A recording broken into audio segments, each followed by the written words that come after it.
bersama. Alhamdulillah, tidak bosan-bosannya kita memuji dan memuja Allah Subhanahu wa taala terhadap segala limpahan karunia kasih sayang yang Allah Subhanahu wa taala hadiahkan kepada kita. Seorang muslim ketika mereka hendak ingin menjadi bersyukur kepada Allah Subhanahu wa taala, maka ingatlah akan 3 perkara. Yang pertama, orang yang bersyukur kepada Allah adalah orang yang menyandarkan semua nikmat kepada Allah Subhanahu wa taala. Dia melihat dirinya tidak ada apa-apanya. Sehingga Allah Subhanahu wa taala menyebutkan di dalam Al-Qur'an, dinamakan oleh para ulama dengan surat nikmat. Kalau kita lihat ayat-ayat Al-Qur'an, kita tidak akan menemukan ada surat nikmat, tapi ini merupakan di antara penamaan yang disebutkan oleh para ulama. Dan surat nikmat tersebut tidak lain tidak bukan adalah Suratun Nahl. Surat Nahl ini nama lainnya adalah Suratun Ni'mah. Mengapa para ulama menyebut dengan Suratun Ni'mah? Karena di dalamnya semuanya bercerita tentang nikmat Allah Subhanahu wa taala.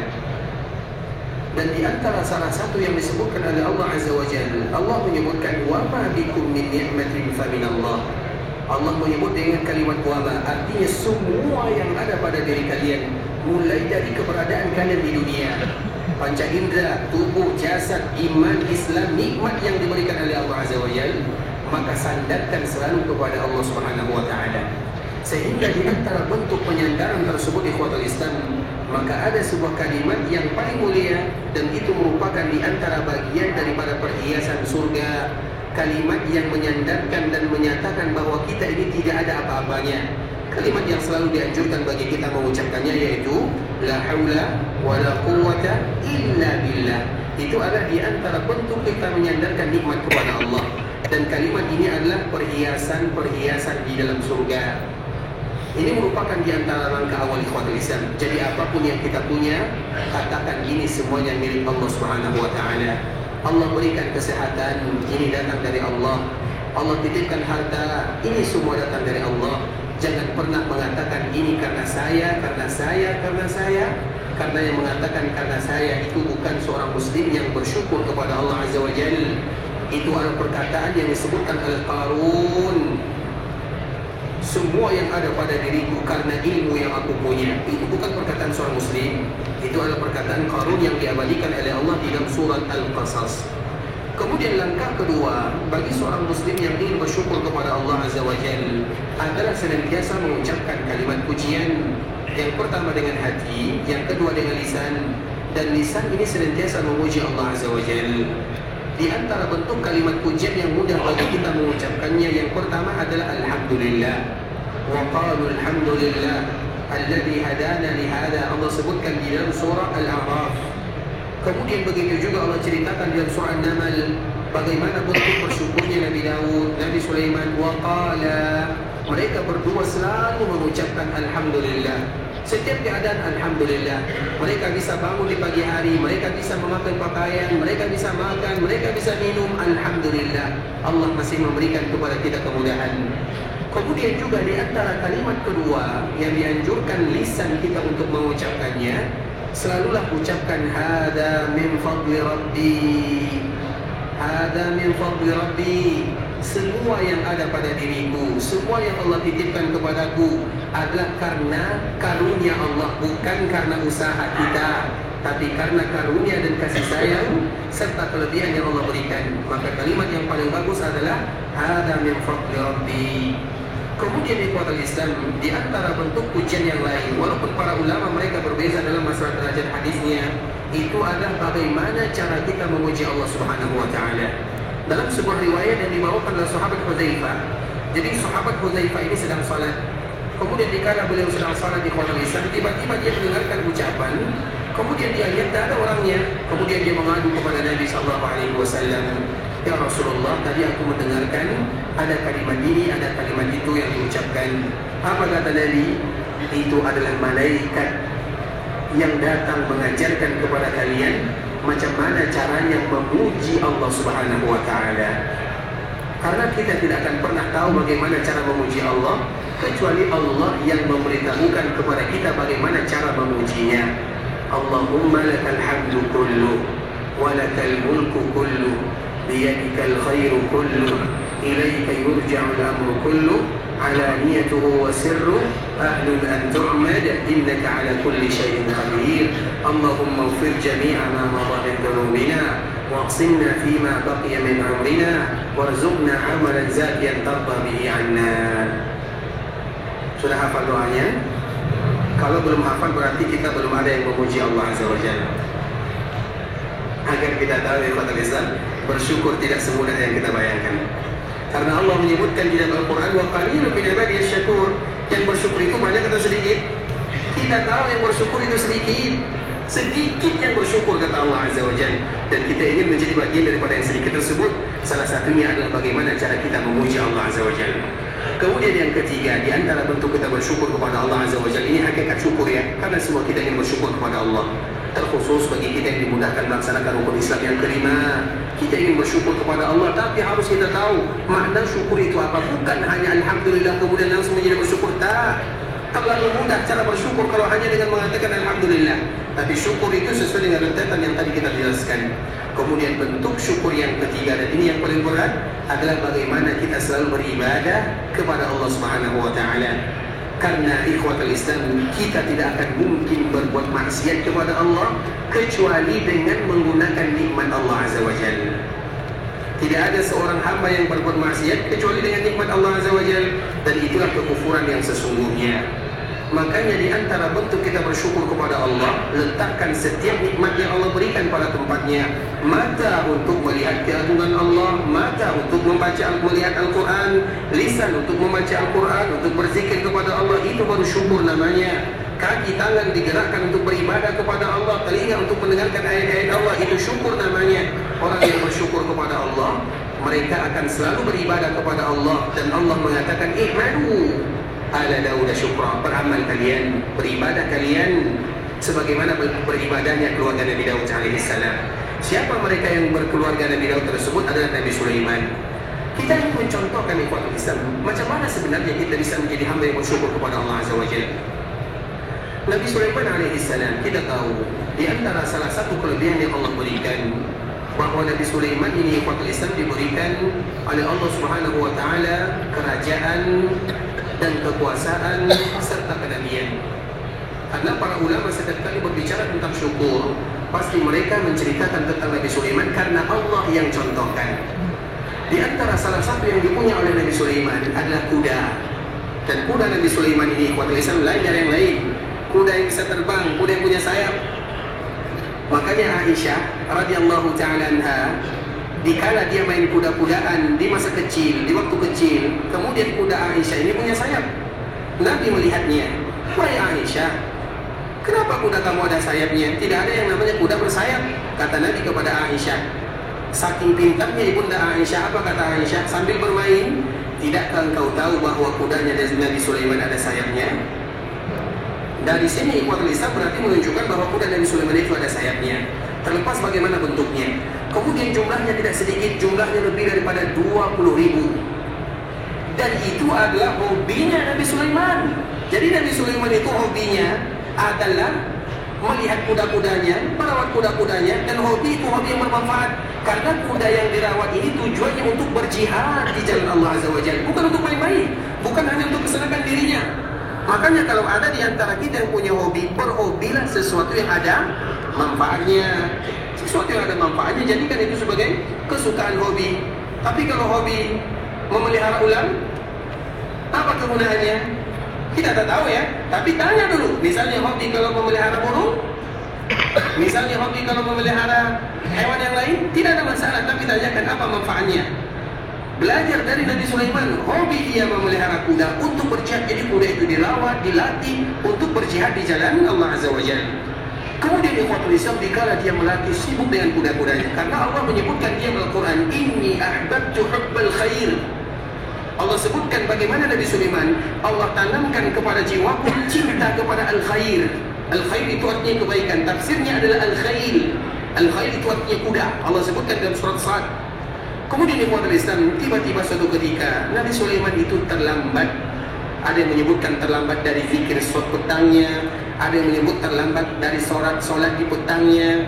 Karena biasanya solat itu adalah semua ibadah yang dilakukan oleh semua para nabi, ibadah yang semua para nabi melakukannya. Dan biasanya solat yang sepakat semua para nabi itu adalah solat di pagi hari dan solat di petang hari. Kalau kita subuh dan asar. Kemudian di ikhwatul Islam, tiba-tiba Nabi Sulaiman terlambat gara-gara melatih kudanya. Maka dia malu kepada Allah. Kemudian dia menangis. Kemudian dia bertobat kepada Allah, ya Allah, maafkan diriku, ampunkan dosaku, aku lalai beribadah kepada dirimu gara-gara kuda ini. Jadi Nabi Sulaiman lalai beribadah gara-gara kudanya. Dan kuda itu bukan untuk main-main, untuk berjihad. Kemudian apa yang dilakukan oleh Nabi Sulaiman? Maka setelah dia bertaubat kepada Allah agar kita tahu macam mana bersyukur yang sesungguhnya, maka Nabi Sulaiman mengambil pedangnya, ditebas semua leher kuda-kudanya, disembelih, dibagikan kepada fakir dan miskin. Kuda, berapa satu ekor kuda? Dan kuda yang terbaik itu adalah kuda Arab. Harganya bisa jadi satu ekor itu Islam 1 miliar. Kalau uang rupiahnya, kalau ringgitnya 300.000, rial 300.000 rial. Itu satu ekor. Kalau 20 ekor, 20.000. Coba jumlahkan. Artinya dia tidak mau, walaupun kuda ini dijadikan untuk berjihad di jalan Allah Azza wa Jalla, tapi kalau sekiranya ini yang membuat dia lalai, maka dia akan hilangkan semua yang membuat dia lalai. Dan betapa banyak di antara kita yang lalai gara-gara urusan dunia daripada beribadah kepada Allah Azza wa Jalla. Agar kita tahu syukur itu tidak ringan. Banyak di antara kita yang lalai dengan dia suka misalnya kereta, mobil misalnya, lalai dengan mobilnya, lalai dengan sepedanya, lalai dengan ini, banyak. Dia lalai lewat salatnya, lalai dari salatnya, lewat jemaahnya.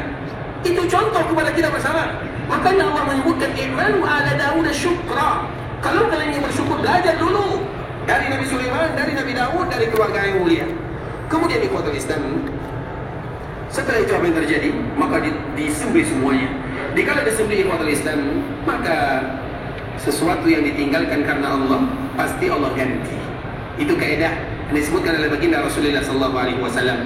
Sesuatu yang membuat kita lalai dari Allah, kemudian kita tinggalkan karena Allah, pasti Allah ganti, pasti. Contoh misalnya orang yang meninggalkan harta haram, kemudian dia meninggalkan karena Allah, pasti Allah ganti, sudah pasti. Begitu juga dengan Nabi Sulaiman. Tahukah kita bagaimana cara Allah menggantinya? Allah ganti dengan kendaraan yang terbaik sepanjang masa. Dari situlah muncul, Allah berikan kepadanya melebihi daripada kuda-kuda perang tersebut. Maka kita kenal di antara kendaraan Nabi Sulaiman adalah angin, yang bisa melakukan perjalanan kuda yang tadi disembelih atau yang tadi disembelih oleh Nabi Sulaiman karena melalaikan, bisa melakukan perjalanan 1 bulan, bisa 1 hari dengan angin tersebut. Artinya kendaraan yang diganti oleh Allah Azza wa Jalla. Itulah disebut dengan bersyukur. Seorang yang berniaga, tiba-tiba ada seruan hayya 'alas shalah, hayya 'alal falah. Ini orang berniaga ini. Datang pelanggan.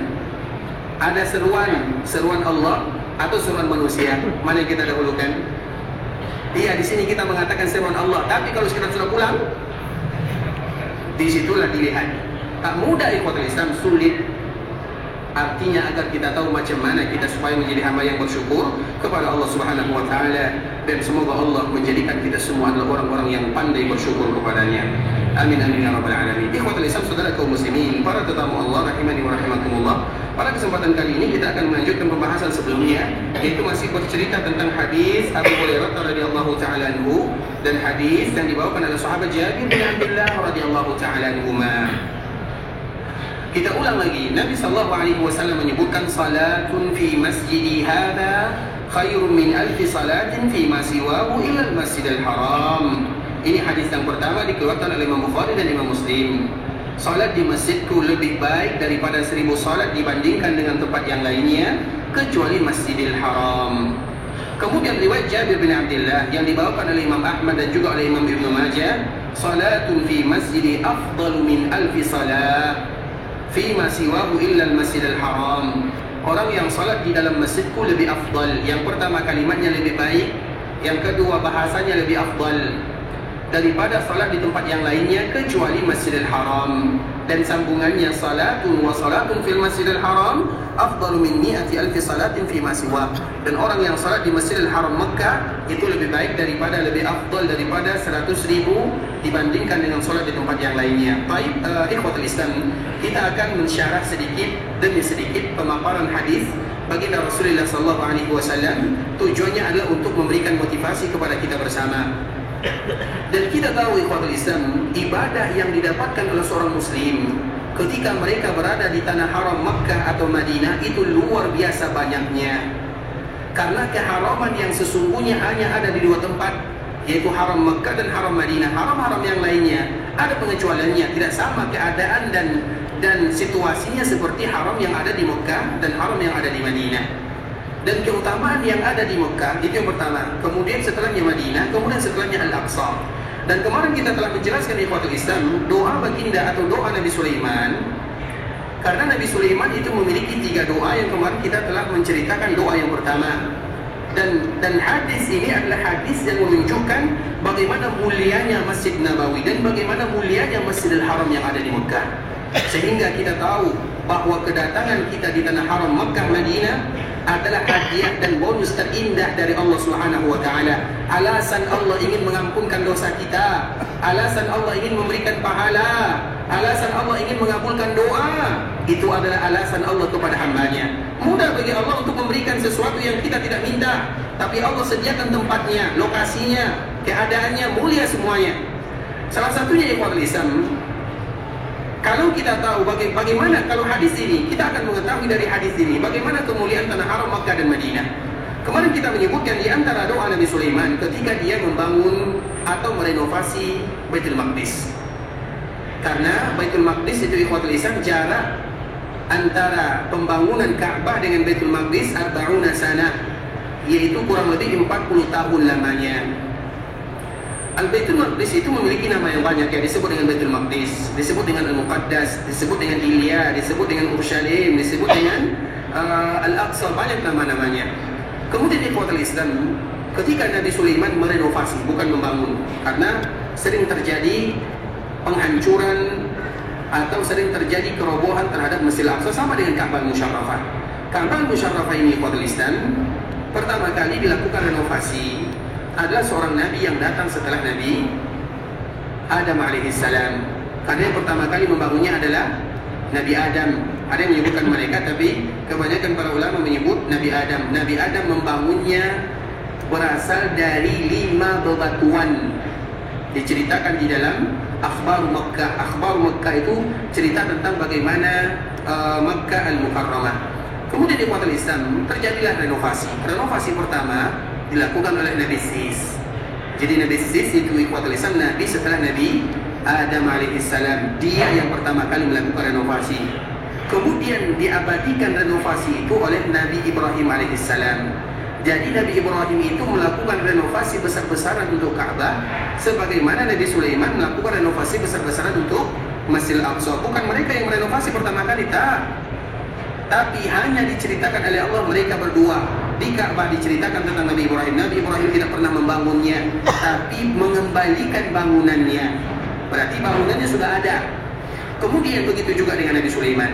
Karena ikhwatul Islam, dikala ini sama, doa-doa Nabi Ibrahim dikabulkan oleh Allah kapan? Setelah membangun Ka'bah Musyarrafah, melakukan renovasi. Begitu juga dengan Nabi Sulaiman. Kapan doanya dikabulkan? Setelah melakukan renovasi untuk Baitul Maqdis. Artinya di antara momen doa diterima oleh Allah dan mudah dikabulkan oleh Allah dikala kita berada di sana, di tempat yang dulu Allah kabulkan doa-doa manusia termulia. Makkah semuanya adalah hasil daripada doa Nabi Ibrahim. Makkah itu ikhwatul Islam secara umum adalah hasil daripada doa Nabi Ibrahim. Kemudian di antara kelebihan kota Madinah, apa kata Nabi? Semua doa yang diminta oleh Nabi Ibrahim untuk penduduk Makkah, Nabi mengatakan, ya Allah berikan juga semuanya untuk penduduk Madinah dan lebihkan. Coba lihat bahasa yang dipakai oleh Nabi SAW berdoa. Nabi Ibrahim berdoa semuanya, 1, 2, 3. Nabi Ibrahim minta kepada Allah semuanya. Kemudian Nabi juga meminta seperti yang diminta oleh Nabi Ibrahim, tapi menyebutkan secara umum. Apa kata Nabi SAW? Ya Allah, semua yang diminta oleh Nabi Ibrahim untuk penduduk Makkah, maka berikan untuk penduduk Madinah dan lipat gandakan. Jadi mana yang lebih untung, Mekah atau Madinah? Dua-duanya. Hanya saja Mekah itu hasil daripada doa Nabi Ibrahim, Madinah hasil daripada doa Nabi Muhammad SAW. Dan keberkahan yang ada di Mekah itu juga keberkahan yang ada di Madinah. Kemuliaan yang ada di sana, kemudian itu juga yang ada di sini. Karena doa Nabi SAW, semua yang diminta oleh Nabi Ibrahim berikan kepada penduduk Madinah dan lebihkan. Agar kita tahu bagaimana kemuliaan kota Madinah hasil daripada doa Nabi SAW. Doanya nanti akan kita sebutkan. Kemudian terlepas daripada itu semua, begitu juga dengan Nabi Sulaiman. Nabi Sulaiman itu kapan doanya dikabulkan dan diabadikan? Setelah melakukan ibadah, membangun rumah Allah di dunia. Kemudian di ikhwatul Islam, doa yang pertama, ada 3 doanya. 2 pasti dikabulkan, 1 Nabi mengatakan, aku berharap semoga Allah kabulkan. Yang pertama kemarin kita ceritakan. Apa doa Nabi Sulaiman yang pertama? Nah, yang kemarin hukum. Semoga undang dan aturan serta hukum yang diterapkan oleh Nabi Sulaiman sama dengan yang diinginkan oleh Allah, artinya benar. Dan kita telah mencontohkan bagaimana hukum yang telah dijatuhkan atau yang telah diberikan oleh Nabi Sulaiman kepada penduduknya. Sehingga kerajaan Nabi Sulaiman kerajaan yang paling adil. Kenapa demikian? Karena Nabi Sulaiman berdoa kepada Allah atas setiap apapun yang dia lakukan agar menjadi benar. Dan ini adalah contoh bagi setiap kita yang menjadi pemimpin. Belajar dari Nabi Sulaiman. Memimpin itu tidak mudah. Dan di antara permintaan pertama, jadikan setiap keputusan kita itu sesuatu yang diridhai oleh Allah Subhanahu wa taala. Kemudian yang kedua, ini permintaan Nabi Sulaiman yang kedua.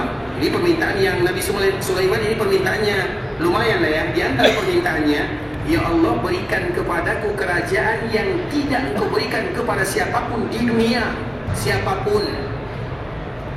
Rabbi habli, diabadikan oleh Allah dalam Al-Quran. Rabbi habli mulkan la yanbaghi li ahadin min ba'di. Berikan kepadaku kerajaan yang tidak akan pernah Engkau berikan kepada orang-orang yang datang setelahku, siapapun. Semua yang dimiliki oleh Nabi Sulaiman maka tidak akan pernah bisa dimiliki oleh orang selain Nabi Sulaiman. Bagaimana kerajaan Nabi Sulaiman? Kerajaan Nabi Sulaiman itu kerajaan yang mendunia. Bukan hanya manusia yang dia kuasai, tapi jin juga dikuasai. Makanya anak buah Nabi Sulaiman itu jin yang ada di darat, jin yang ada di lautan. Mencari intan, permata, perhiasan itu mudah bagi Nabi Sulaiman. Karena Nabi Sulaiman punya tentara dan pasukan jin. Ada khusus bagian mencari intan, ada yang khusus masalah pembangunan. Makanya ikhwatul Islam, masalah yang bisa menguasai jin itu hanya Nabi Sulaiman semata, tidak ada orang lain. Contoh misalnya Nabi SAW. Nabi SAW pernah melakukan sholat malam. Kemudian ketika Nabi sholat malam, maka datang jin ganggu, jin ifrit. Dikala Nabi diganggu sholat, maka Nabi tangkap dia. Nabi tangkap jin ini. Kemudian dikala jin tersebut ditangkap di ikhwatul Islam, maka Nabi mengatakan, aku akan ikat jin ini di tiang masjid. Aku akan ikat di tiang Masjid Nabawi, supaya nanti para sahabatku menyaksikan, dan supaya anak-anak kaum muslimin bisa mempermainkannya. Kemudian ketika aku ingin mengikatnya, aku ingat doa daripada saudaraku Nabi Sulaiman. Karena yang bisa menguasai jin hanyalah Nabi Sulaiman. Nabi dikala ingin mengikat jin, tak jadi Nabi melakukan, karena Nabi ingat akan doa Nabi Sulaiman. Ya Allah berikan kepadaku kekuasaan kerajaan yang tak boleh dimiliki oleh orang siapapun yang datang setelahku. Nabi ingat akan doa ini, akhirnya Nabi lepaskan jin tersebut. Makanya di zaman sekarang kalau ada orang yang mengatakan saya bisa tangkap jin, berarti dia adalah Nabi Sulaiman. Tak ada ceritanya, Nabi saja tak bisa. Bukan tak bisa di kota Islam, tapi Nabi ingin menghormati doa saudaranya Sulaiman yang bisa mengatakan saya bisa melihat jin. Maka tidak ada kecuali 2 kemungkinan. Yang pertama kemungkinan dia Nabi Sulaiman, yang kedua dia sendiri adalah jin. Contoh ya, karena tidak bisa menguasai. Yang bisa melakukan yang demikian hanya Nabi. Itu dikhususkan oleh Allah dan Allah kabulkan doa Nabi Sulaiman. Apalagi kekuasaan Nabi Sulaiman, bisa berbicara dengan hewan, bisa berbicara dengan semut. Sehingga dalam Al-Quran ada namanya Suratul Namal, disebutkan oleh Allah Subhanahu wa taala dalam Al-Quran. Allah Subhanahu wa taala menyebutkan bagaimana kemuliaan Nabi Sulaiman, dan itu dikabulkan oleh Allah Subhanahu wa taala. Artinya ikhwatul Islam, bagaimana permintaan dan doa-doa dikabulkan oleh Allah Subhanahu wa taala kepada Nabi Sulaiman. Salah satunya adalah berbicara dengan hewan, berbicara dengan semut. Makanya kalau ada orang yang berbicara dengan semut, berarti dia Nabi Sulaiman atau dia kawan semut. Tak ada ikhwatul Islam, tak ada ceritanya. Bisa dipahami? Jangan pernah mengambil doa yang telah dipanjatkan oleh Nabi Sulaiman kepada Allah Subhanahu wa taala. Makanya yang mengatakan bisa berbicara dengan hewan, ketahuilah itu adalah kedustaan dan kebohongan. Yang bisa berbicara dengan semut, itu adalah kedustaan dan kebohongan. Yang bisa berbicara dengan lebah, itu adalah kedustaan dan kebohongan. Padahal yang paling pantas bisa berbicara adalah Nabi sallallahu alaihi wasallam. Yang paling pantas bisa melihat jin, menangkap jin adalah Nabi sallallahu alaihi wasallam. Tapi Nabi ingat akan doa Nabi Sulaiman alaihi salam. Jelas ya? Itu permintaan Nabi Sulaiman. Yang kedua, Rabbi habli mulkan la yanbaghi li ahadin min ba'di. Baik, yang ketiga, ini poin pentingnya. Agar kita tahu bagaimana kemuliaan yang Allah berikan kepada kaum muslimin dikala kita berada di Masjid Nabawi. Apa doa Nabi Sulaiman? Nabi mengatakan setelah Nabi Sulaiman berdoa, dan aku berharap agar doa ini dikabulkan oleh Allah. Kira-kira apa permintaan Nabi Sulaiman? Nabi Sulaiman mengatakan, ya Allah, siapapun yang datang ke sini, kemana? Al-Aqsa, siapapun yang datang ke sini, maka aku berharap kepadamu ya Allah, tidaklah mereka pulang. Barang siapa yang datang ke sini untuk melaksanakan ibadah salat, tidaklah mereka pulang kecuali ibarat orang yang baru saja dilahirkan oleh orang tuanya. Itu pahala yang didapatkan di sana. Kalau itu yang didapatkan, pahala yang didapatkan di Masjidil Aqsa, ikhwatul Islam, kira-kira bagaimana pahala yang kita dapatkan di Masjid Nabawi? Berapa kira-kira? Khairum min alfi salat. Lebih baik daripada 1000. Lebih baik itu tidak sama dengan 1000. 1000 tak sama dengan lebih baik daripada 1000. Dan itu pun tidak diberikan batasan oleh Nabi SAW. Kalau sekiranya pahala yang bisa didapatkan oleh mereka-mereka yang sholat di Masjidil Aqsa, bisa jadi mereka pulang tanpa membawa dosa, ibarat anak yang baru dilahirkan oleh ibunya, maka di sini lebih mulia, dan di Mekah lebih mulia lagi. Itu keutamaan yang akan membuat kita semangat beribadah kepada Allah Azza wa Jalla, bukan main-main. Dan Nabi Sulaiman mengkhususkan salat. Jadi yang dikhususkan di sana itu adalah salat. Maka begitu juga yang dikhususkan di tanah haram Makkah Madinah adalah salat. Maka Nabi menyebutkan salatun fi masjidi hada khairum min alfi salat. Orang yang salat di tanah haram atau di masjidku ini lebih baik daripada 1000. Kita akan menjelaskan di ikhwatul Islam bagaimana keutamaan untuk memberikan motivasi kepada kita bersama bahwa di sini betul-betul ada pahala. Tinggal bagaimana kita berburu. Kita di sini semuanya berburu, dan yang kita buru adalah pahala, keutamaan yang dijanjikan oleh Allah dan yang disebutkan oleh baginda Rasulullah sallallahu alaihi wasallam. Baik, kita ulang lagi hadisnya. Salatun fi masjidi hada. Orang yang salat di dalam masjidku, orang yang salat. Kita selalu mengatakan ikhwatul Islam, siapapun yang dimudahkan oleh Allah datang ke tanah haram Makkah, terkhusus Madinah. Ini kita membahas khusus tentang Madinah. Maka di antara salah satu ibadah yang paling bagus mereka melakukannya dan memperbanyak untuk dilakukan adalah salat. Walaupun kita menyadari sebahagian di antara kita statusnya adalah musafir. Bukankah sebagian kita berada di sini, anggaplah kalau jemaah haji lebih daripada 4 hari, tapi kalau jemaah umrah maksimal 4 hari.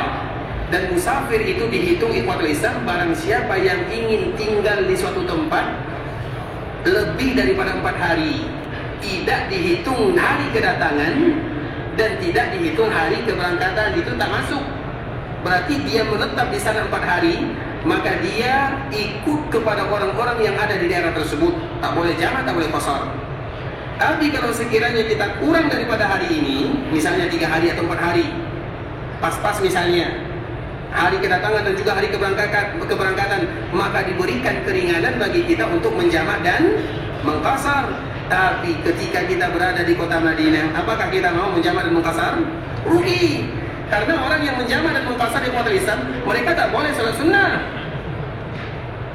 Orang yang menjamak dan mengqasar salatnya, tak boleh mereka salat sunnah.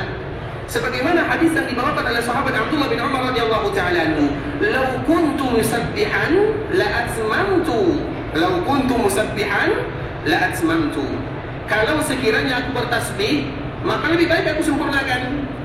Tasbih di situ maknanya kalau bisa hati-hati, jaga-jaga baik-baik. Tasbih di situ bukan bertasbih subhanallah, tak. Makanya dari sini para ulama menyebutkan dikala kalian jamak salatnya, jangan terburu-buru. Misalnya zuhur asar, kalian jamak zuhur asar, jamak takdim. Kemudian zuhur 2 rakaat, asar 2 rakaat. Kemudian setelah selesai zuhur 2 rakaat, jangan buru-buru, zikir dulu. Zikir yang wajib. Kemudian setelahnya baru iqamat, kemudian lanjutkan asarnya. Artinya tak mesti langsung. Misalnya selesai 2 rakaat, langsung, kemudian langsung lagi 2 rakaat. Tak. Maka sebagian para ulama menyebutkan di antara sunnatul mahjurah, sunnah yang mulai ditinggalkan oleh kaum muslimin ketika mereka terburu-buru menjamak salatnya. Selesai assalamualaikum, assalamualaikum, langsung berdiri, Allahu Akbar. Tak macam itu yang diajarkan oleh Nabi sallallahu alaihi wasallam. Kenapa? Karena makna daripada hadis ini, lau kuntu musabbihan. Musabbih itu artinya bukan tasbih, bukan zikir, tapi artinya adalah salat. Maka apa kata Abdullah bin Umar? Lau kuntu musabbihan la atmamtu. Kalau sekiranya aku bertasbih, makna tasbih itu artinya salat sunat. Kalau sekiranya aku salat sunat, maka tak ada gunanya aku menjamak salat dan mengqasar. Misalnya zuhur 2 rakaat, kemudian asar 2 rakaat, kemudian dia salat sunat. Daripada dia salat sunat, lebih bagus dia mengerjakan zuhur 4 rakaat dan asar 4 rakaat. Bisa dipahami? Itu makna daripada ucapan yang disebutkan oleh Abdullah bin Umar radhiyallahu ta'ala anhuma, "Lau kuntu musabbihan la atmamtu." Kalau sekiranya aku salat sunat, maka lebih bagus aku menyempurnakan. Maknanya orang yang jamak dan qasar, mereka tak salat sunat. Dan dikala kita berada di kota Mekah dan Madinah, yang kita inginkan memperbanyaknya, mana lebih banyak salat sunat atau salat wajib? Mana lebih banyak? Bukan banyak pahala, tapi banyak jumlah. Salat sunnah. Salat wajib berapa rakaat jumlahnya? Berapa rakaat? Berapa? 11? 17. Ini tertahu nih balik tadika nih, balik TK nih. Baik pada lisan. Kemudian salat sunnah berapa jumlahnya? Berapa rakaat? Kita hitung satu-satu. Salat sunat fajar 2 rakaat yang pahalanya lebih baik daripada dunia dan seisinya, itu dilakukan setelah azan fajar shadiq. Karena fajar itu ada 2 makna, fajar kadzib, fajar shadiq. Fajar kadzib itu biasanya Bilal yang azan di sana. Fajar shadiq itu biasanya Abdullah bin Umi Maktum yang azan di sana. Karena muazzin Nabi itu ada 3, yang masyhur 2, yang satunya di Kuba. Yang masyhur adalah siapa tadi kita sebutkan? Bilal sama Abdullah bin Umi Maktum. Abdullah bin Umi Maktum itu biasanya azannya di fajar kadzib. Fajar kadzib itu dinamakan fajar kadzib, fajar dusta. Kenapa disebut dengan fajar dusta? Karena ada warna putih cahaya di malam hari. Kemudian tiba-tiba cahaya ini semakin hilang, artinya hilang. Maka disebut dengan fajar dusta. Karena dia mendustakan kita. Karena dia tak muncul lagi, dia muncul tapi hilang, maka disebut dengan fajar kadzib.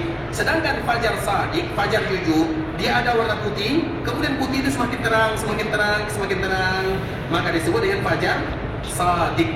Nah, melakukan salat sunat di antara fajar shadiq dengan azan, dengan iqamat, maka itulah disebut dengan salat sunat fajar, dan pahalanya lebih baik daripada dunia dan seisinya. Kalau itu pahala untuk solat sunnah, kira-kira apa pahala untuk solat fajar? Dan solat yang paling berat itu adalah solat fajar. Makanya sebagian para ulama menyebutkan, kalau kalian ingin membezakan apa perbezaan mukmin dengan muslim, mudah saja. Orang muslim adalah mereka yang melaksanakan solat Idul Fitri dan Idul Adha. Itu muslim. Tapi orang mukmin adalah yang melakukan solat fajar. Kita muslim atau mukmin? Jawab diri sendiri. Karena bukan orang lain yang jawab. Tergantung bagaimana ibadah kita. Selagi kita dimudahkan oleh Allah untuk solat berjamaah fajar di masjid, maka status kita bukan muslim lagi, tapi mukmin. Tapi kalau kita masih semangat solat Idul Adha saja, Idul Fitri, maka status kita masih seorang muslim. Kenapa? Karena solat Idul Fitri biasa semua orang bisa melakukan, dan itu pun di waktu-waktu yang kita tak tidur di sana. Tapi solat subuh itu merupakan di antara ciri seorang mukmin. Dan semoga Allah mudahkan kita menjadi seorang mukmin yang sejati. Baik, ikhwatul Islam. Kemudian solat yang berikutnya, solat syuruk. Sholat syuruk itu ikhwatul Islam, kita selalu menyebutkan sholat syuruk itu adalah sholat bagi orang yang sholat subuh berjamaah di masjid atau di surau masuk. Surau musola itu masuk semuanya. Karena kemarin kita menjelaskan bahwa surau dan musola itu juga dinamakan dengan masjid. Selama tempat itu dijadikan sholat 5 waktu, maka itu masjid namanya. Setiap kali kita masuk ada tahiyat masjidnya, agungkanlah sebagaimana kita mengagungkan masjid. Walau di daerah kita berbeza-beza namanya, yang lain mengatakan surau, yang lain mengatakan musola, apapun namanya, yang penting apabila dilakukan sholat 5 waktu, itu masjid namanya. Hukum masjid berlaku di dalamnya. Jelas ya? Salah satunya adalah sholat syuruk. Barang siapa yang sholat di masjid, kemudian sholat berjamaah, kemudian dia duduk kat masjid sampai matahari terbit, kemudian tidak batal wudhunya, kemudian dia berzikir kepada Allah, kemudian di kala matahari terbit tunggu dulu sekejap, kurang lebih 7 sampai 10 menit, kemudian dia sholat 2 rakaat, maka disebut dengan sholat sunat syuruk. Pahalanya sama dengan haji sempurna. Haji sempurna, haji sempurna 3 kali Nabi mengulang. Kemudian ikhwatul Islam, kalau salah satu syaratnya hilang, misalnya pas duduk di masjid, batal wudhunya, atau dia tertidur yang dalam posisi tidur. Jadi tidur itu tidak mutlak membatalkan wudhu. Tidur yang membatalkan wudhu itu ada tidur yang posisinya tidur. Kalau misalnya sambil kajian, kan biasanya posisi tidur yang paling bagus pas kajian kan? Baik, kalau misalnya kita tidur pas kajian, itu nanti pas sholat isya, kita wudhu lagi atau tak? Tak, karena posisi kita bukan posisi, berarti selamat orang yang tidur.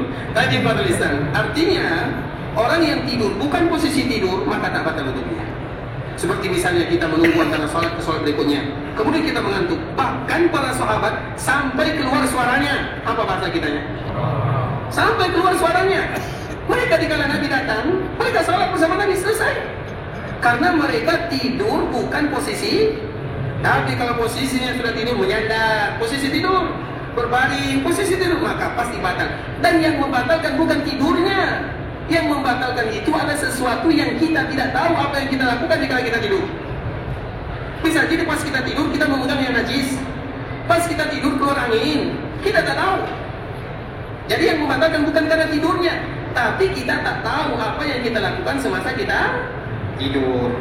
Artinya kalau sekiranya salah satu syarat yang tadi kita sebutkan batal, maka sholat sunat syuruk hilang, tapi diganti dengan duha.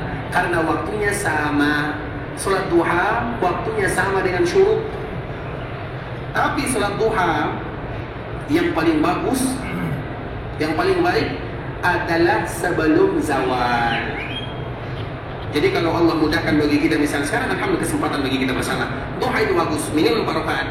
Kalau minimal juga 2 rakaat, boleh, tak ada masalah.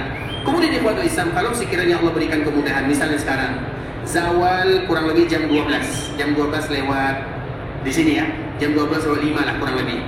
Berarti sebelum zawal, apabila ada orang sholat syuruk sebelum jam 12, jam 12 kurang 10, kurang 15, itu adalah waktu sholat duha yang terbaik.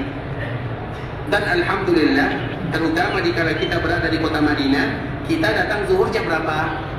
11.30 dan datang ke masjid kan? Manfaatkan untuk sholat duha. Kenapa demikian? Itu adalah waktu yang terbaik. Kenapa waktu yang terbaik? Karena waktu ini adalah waktu orang penat, lelah. Ibadah yang dilakukan di waktu orang lalai, maka pahalanya dilipat gandakan oleh Allah Azza wa Jalla.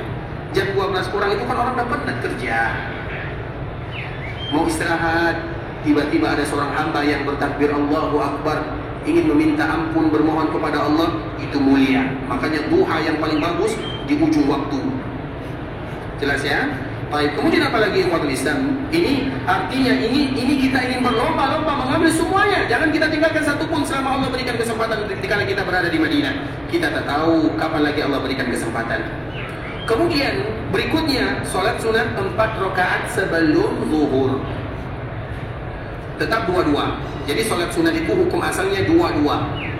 Di dalam hadis yang dibawakan, yang dikeluarkan oleh Imam Ibnu Hajar, Ibnu Hajar ini mensyarahkan Sahih Bukhari, tapi dia banyak membawakan riwayat. Dia menyebutkan sholatul laili masna-masna, sholat malam itu 2-2. Dalam riwayat yang lain, wasalatun nahar, dan sholat siang juga 2-2. Artinya tak ada yang namanya sholat 4 rakaat 1 salam. Itu hukum asalnya, kecuali yang dikecualikan.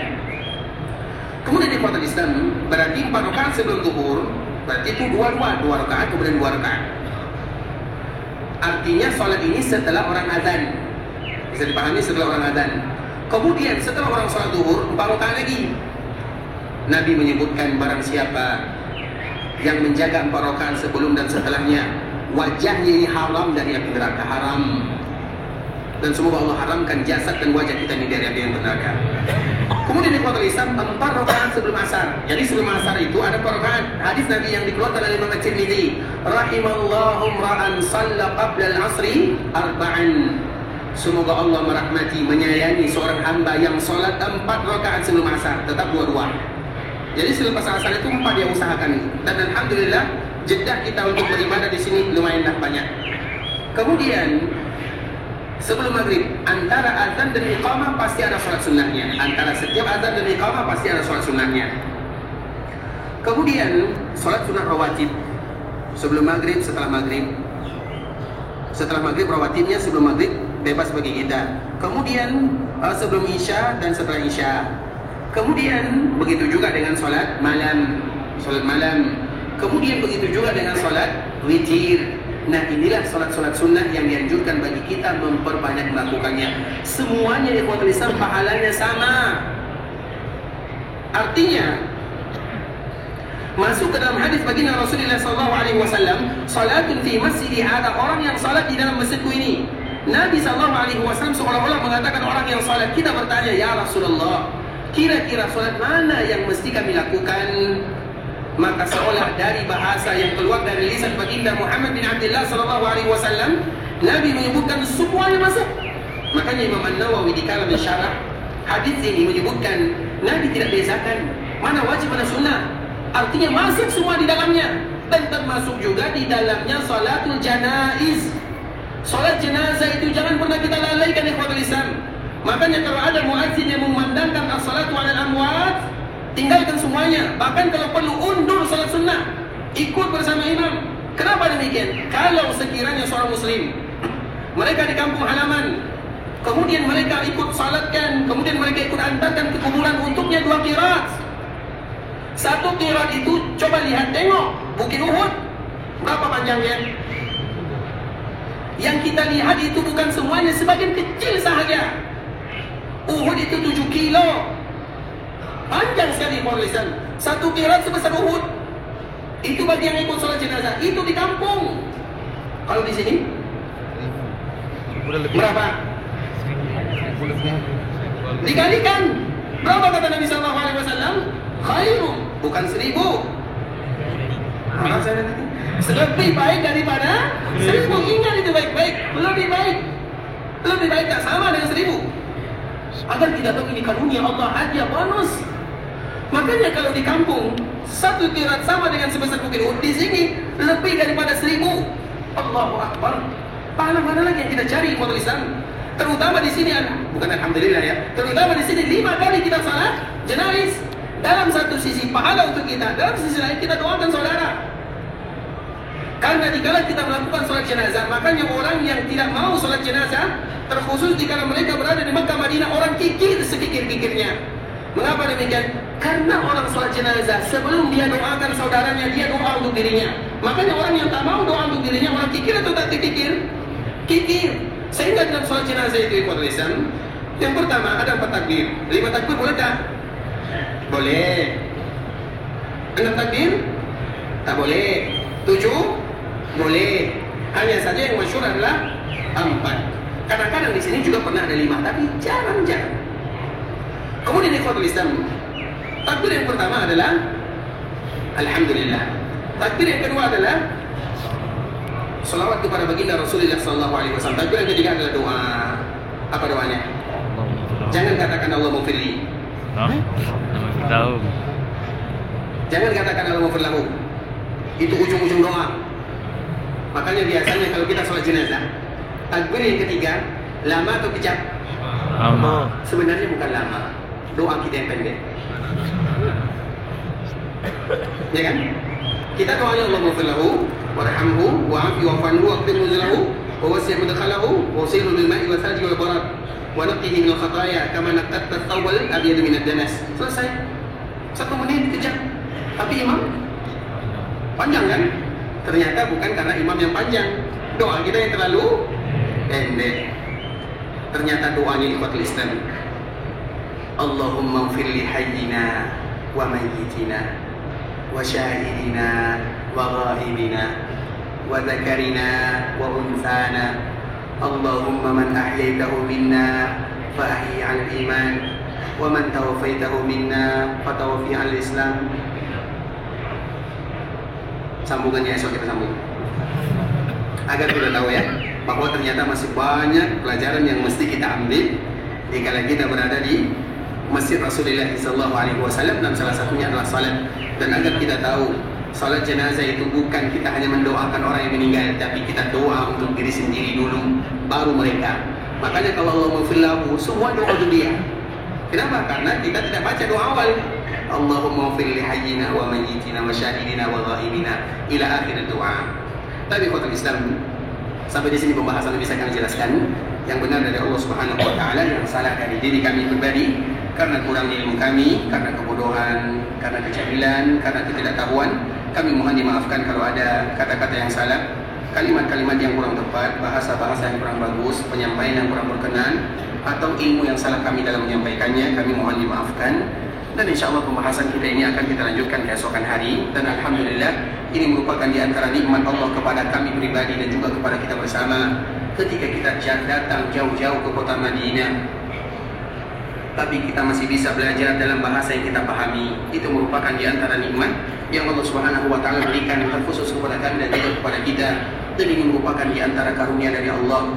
Karena duduknya kita di sini mendengarkan ayat-ayat Allah dan hadis-hadis Nabi, itu sama dengan orang yang sedang berjihad di jalan Allah Azza wa Jalla.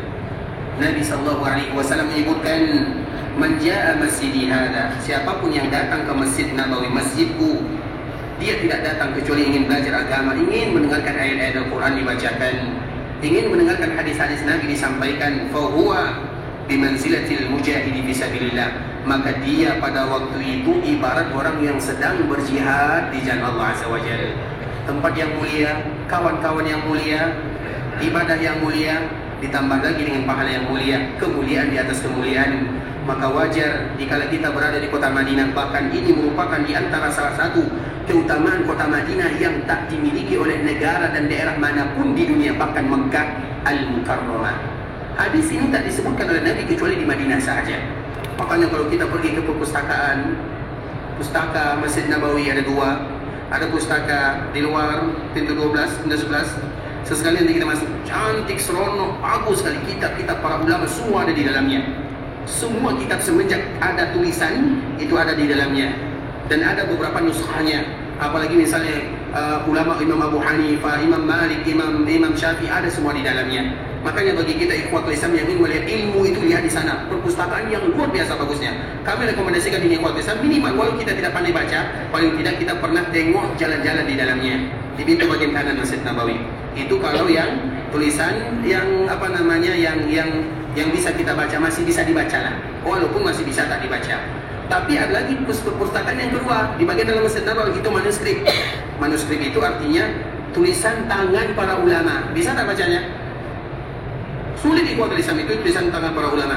Dan setiap kita berada di sana, maka motivasinya adalah hadis Nabi ini. Barang siapa yang datang ke Masjid Nabawi untuk belajar Al-Quran atau hadis Nabi atau belajar agama, sama dengan orang yang sedang berjihad di jalan Allah Azza wa Jalla. Dan kita semua di sini semoga dihitung sebagai orang yang sedang berjihad di jalan Allah Subhanahu wa taala. Tapi ikhwatul Islam, itu merupakan di antara keutamaan yang jangan kita lalaikan. Banyak pahala. Setiap masuk Masjid Nabawi niatnya i'tikaf. Setiap masuk Masjid Nabawi kita niatnya menunggu salat ke salat berikutnya. Setiap masuk ke Masjid Nabawi niatnya untuk belajar agama. Itu berapa banyak pahala. Makanya di dalam hati jangan pernah kita hanya satu niat, tak boleh. Banyak niat, banyak. Setiap kali masuk Masjid Nabawi perbanyaklah niat, dan Allah akan memberikan pahala dalam setiap niat yang kita niatkan. Misalnya di sini niat tunggu salat Isya. Orang yang menunggu salat ke salat berikutnya diampunkan dosanya dan dia dihitung sebagai orang yang selalu salat sampai salat berikutnya. Coba bayangkan. Kemudian orang yang duduk Masjid Nabawi atau masjid biasa, i'tikaf, duduk al-muks, duduk di rumah Allah Azza wa Jalla, kemudian berjihad, terlalu banyak pahalanya yang Islam.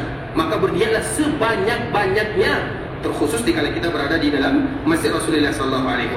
Tadi Ikhwatul Islam ada beberapa pertanyaan, kedua pertanyaan kami coba baca. Apa boleh lewat di depan orang yang sedang sholat di Masjidil Haram dan Masjid Nabawi? Ikhwatul Islam, saudara kaum muslimin, hukum asal melewati orang yang sedang sholat tak boleh. Makanya Nabi SAW menyebutkan la an yaqifa, dikala seseorang ingin melewati orang yang sedang sholat, kemudian dia berhenti sejenak, maka lebih bagus baginya berhenti 40 Nabi tak sebutkan, bisa jadi 40 tahun, 40 hari, 40 menit, 40 jam, tidak tahu. Artinya itu merupakan menunjukkan bagaimana kita harus menjaga orang yang sedang sholat. Tapi ikhwatul Islam, ketika kita ada orang yang sholat, kemudian kita berhenti tidak lewat, itu mengganggu atau tak mengganggu? Mengganggu juga kan? Sama-sama mengganggu, lewat mengganggu, berdiri di sampingnya juga mengganggu. Karena seolah-olah dikala kita berdiri, kita mengatakan cepat selesai. Bukankah itu bahasa isyaratnya? Bahasa tubuh namanya. Maknanya ikhwatul Islam, maka kecuali, artinya hukum asalnya tak boleh, kecuali kalau sekiranya orang yang sholat itu mereka tidak sholat sembarangan. Makanya di antara sunnah Nabi SAW, janganlah sholat kecuali ada sutra. Sutra itu pembatas. Sekarang misalnya kita bawa beg, bawa tas kecil, setiap sholat letakkan di depan. Walaupun jarak kita sedekat, nanti bisa maju mundur di Ikhwatul Islam, karena statusnya beda. Kita berada di Masjid Nabawi, Masjid Haram yang orang banyak, maka disitulah dianjurkan bagi kita pakai sutra. Kalau sekiranya orang yang lewat terpaksa karena keadaan, maka itu dikembalikan kepada keadaan dia. Tapi hukum asalnya tetap tak boleh. Bisa dipahami? Tapi Ustaz, ini sakit perut, ini ada alasan, ini mau ini sebenarnya, maka tak ada masalah. Apalagi sebagian para ulama mereka memberikan pengecualian dikala berada di Masjidil Haram, Madinah, apalagi di Mekah. Kalau di Mekah itu macam mana ya Pak Islam? Banyak orang macet. Walaupun kita sebagai seorang muslim mencari kehati-hatian. Setiap kali ada orang yang sholat, maka kita berusaha menghindar, kecuali kalau ada keadaan yang darurat. Bisa dipahami? Misalnya sakit hidung, sakit perut, maka kalau bahasa kitanya lantak semuanya, itu istilahnya. Kenapa? Karena keadaan yang membuat kita seperti itu. Tapi hukum asalnya tetap dianjurkan bagi kita tidak melewati orang sholat. Makanya Umar bin Khattab radhiyallahu ta'ala anhu, karena Nabi pernah menyebutkan kalau dia tidak mau tetap lewat, maka balas seperti ini, fa innahu syaitan. Karena syaitan, maknanya bukan dia syaitan ya, tapi maknanya dia sedang digerakkan oleh syaitan. Jadi bukan main-main melewati orang yang sedang sholat. Oleh karenanya hukum asalnya jangan kita melintas di depan orang yang sholat, kecuali karena keadaan dan terpaksa, karena situasi dan kondisi. Karena Nabi sebutkan hadis ini di dalam Masjid Nabawi. Kecuali kalau misalnya terlalu, alhamdulillah sekarang kita tak terlalu banyak lagi kan, sudah mulai ada lapang sedikit. Tapi kalau di Mekah itu agak sulit sedikit. Artinya dilihat situasi dan kondisi. Tapi hukum asalnya kita tetap berjaga-jaga. Kemudian pertanyaan yang kedua, ikhwatul Islam, apakah betul jemaah haji ketika kembali ke rumah, sebelum masuk rumah melaksanakan sholat sunnah dulu di masjid terdekat, dan kemudian berdoa untuk keluarga yang menjemput di depan rumah sebelum masuk rumah? Ikhwatul Islam, di antara salah satu sunnah Nabi SAW, sebelum kita memasuki rumah, jika kita pulang ke kampung halaman, maka carilah rumah Allah Subhanahu wa Ta'ala. Sebelum kita datang ke rumah, carilah rumah Allah Azza wa Jalla. Itu adalah bentuk kita bersyukur kepada Allah Subhanahu wa Ta'ala. Seorang muslim ketika mereka pulang kampung, mereka mengucapkan, terkhusus dikala kita melaksanakan ibadah yang mulia ini, la ilaha illallah wahdahu la syarika lah, lahul mulku wal hamdu wa huwa ala kulli syai'in qadir. Taibun, abidun, hamidun, li rabbina sajidun, li rabbina hamidun, li rabbina abidun. Apa doanya? Yang mau balik esok? Kalau tak hafal doanya tak boleh balik. Siapa yang mau balik esok? Hafal doanya. Kalau tak hafal, cari apa doa yang kita ucapkan jika kita balik. Karena ini ibadah yang mulia. La ilaha illallah wahdahu la syarika lah, lahul mulku wal hamdu wa huwa ala kulli syai'in qadir. Taibun, abidun, li rabbina abidun. Itu doa adalah orang yang balik. Kemudian di khutbah lisan, kalau mereka sampai, sebelum mereka memasuki rumahnya, tentu mereka ingin masuk ke rumah Allah terlebih dahulu. Tapi seorang-seorang saja. Jangan ada kamera. Ingat baik-baik. Jangan ada kamera. Oh, ini alhamdulillah pulang haji, lagi sholat dulu, kamera dulu, viral dulu. Jangan. Ingat itu baik-baik. Jaga hati. Jaga hati kita yang terlalu lemah. Hati kita ini namanya adalah qalbun. Qalbun itu artinya berbolak-balik. Tahukah kita bagaimana hati kita sedang berbolak-balik? Dikala kita memanaskan air dengan api yang sangat kuat, maka airnya apa namanya? Mendidih. Air mendidih macam mana bentuknya? Berputar. Hati kita lebih cepat berputarnya daripada air yang mendidih. Maka disebut dengan qalbun. Jaga hati. Kalau bisa, pulang senyap-senyap saja. Kalau bisa, tak usah kita sebutkan saya pulang. Kita ini ibadah ikhwatul Islam, ibadah haji sama dengan ibadah rukun Islam yang lainnya. Kalau sekiranya, dikala kita sholat, tak pernah kan kita mendengarkan ada orang dipanggil, wahai bapak sholat, tak ada kan? Tiba-tiba kalau haji, kenapa harus ada bapak hajinya? Kan sama kan? Bapak haji, bapak sholat, bapak puasa, bapak zakat, sekalian saja semuanya. Agar kita tahu jaga hati, dan itu adalah perkara yang tidak ringan. Oleh karenanya ikhwatul Islam, di antara bentuk kita menjaganya berdoa di sini, Allah mudahkan aku untuk pulang ke kampung halaman, kemudian jadikan aku orang-orang yang ikhlas. Aku melakukan ibadah ini bukan karena mendapatkan pujian, bukan juga karena takut cacian, tapi aku ingin mengharapkan pahala darimu ya Allah. Kita datang ke masjid, salat, menangis karena Allah Azza wa Jalla, bukan karena kamera. Ingat itu baik-baik. Menangis di depan manusia senang, tapi menangis dikala kesendirian sulit. Maka Allah puji orang yang menangis dikala mereka sendiri. Kita menangis di sini senang saja kita menangis. Tapi kalau sendiri, disitulah bukti iman kepada Allah Azza wa Jalla. Maka di saat itulah kita berusaha menangis karena Allah, bukan karena manusia. Kemudian dikala kita sampai, maka kita, dan semoga Allah mudahkan perjalanan kita semuanya. Artinya ikhwatul Islam, memang di antara sunnah Nabi SAW, sebelum kita datang ke rumah, maka datangilah rumah Allah terlebih dahulu. Bentuk kita bersyukur, dan itu bukan untuk orang yang melaksanakan ibadah haji saja, yang umrah juga sama. Bukan untuk orang yang umrah saja, semua mereka yang melakukan safar, baik itu safar ibadah atau safar mubah, sama saja hukumnya. Safar ibadah seperti kita ini, safar ibadah namanya. Safar mubah orang yang pergi jalan-jalan, pergi bawa keluarga, safar mubah namanya. Pergi berkreasi, safar mubah namanya. Balik beribadah kepada Allah. Karena pulang kampung itu indah sekali ikhwatul Islam. Makanya pulang kampung yang paling indah adalah dikala kita pulang kampung bertemu dengan Allah Subhanahu wa Ta'ala dengan membawa amal ibadah. Itulah orang yang paling bahagia, sebahagia-bahagianya. Tapi kalau ada orang yang pulang kampung tak bawa pahala, tak bawa amalan, amalannya riya, sum'ah, amalannya itu orang, takut orang, karena orang, semua orang, maka dia ibarat budak yang lari dari tuannya, kemudian tertangkap. Dikala dia ditangkap, dia tahu apa konsekuensinya, dia akan dihukum. Begitulah dikala kita dikembalikan oleh Allah Azza wa Jalla, dan kita berharap kepada Allah agar Allah menerima semua amal ibadah yang kita lakukan, agar Allah Subhanahu wa Ta'ala mengabulkan setiap doa dan permintaan, agar Allah memberikan ampunan dan keberkahan, agar Allah Subhanahu wa Ta'ala menjadikan ibadah umrah kita ini adalah umrah yang mabrurah, dan Allah menjadikan haji kita adalah haji yang mabrur, wa sa'yun mashkur, wa dzambun maghfur. Tidak ada di antara kita yang ingin pulang ke kampung halaman. Semoga Allah berikan kemudahan dalam setiap perjalanan.